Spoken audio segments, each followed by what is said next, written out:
Okay, dito tayo ngayon maglilinis. Ito, kaya ito. September, October, November, December. 6 months na itong aking saging dito.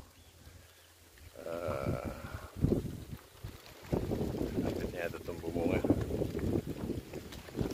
Natubigan ko nung last week. Ngayon, linilinisan ko yung puno niya. Yan. Hoping na mamunga ito bago magbagyo. Ay, bago tagbagyo.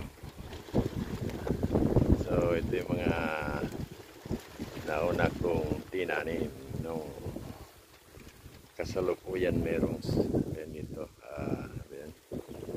Merong palay.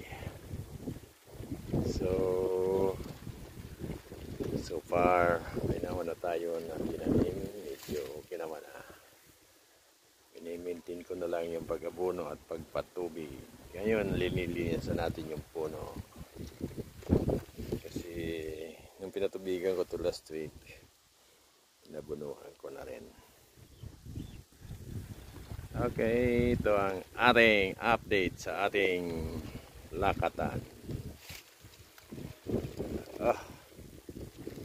Hoping na bumunga ito ng maayos. Hindi ko tinatanggalan ng mga suhi kasi sayang naman. Tatanim natin dyan sa bakante dyan. Yan. Kahit hindi masyado lumaki ang mga bunga, basta may suhi, ayos na yan. Kasi ang suhi dito sa amin, isang suhi, 100 binibili. So, pag meron dyan 5, di ayos na yan. So, saka na lang magtanggal ng suhi pag marami na akong punla. Yan. Usually sa isang puno, lumalabas yan 5. Pero pangatlong generation, mga 10 na lumalabas dyan.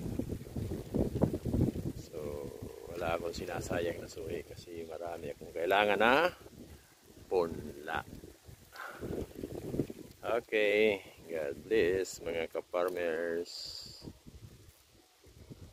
Farmer at tatay ko, paki-like naman, paki-share naman mga ka-farmers. Kaibigan, God bless you.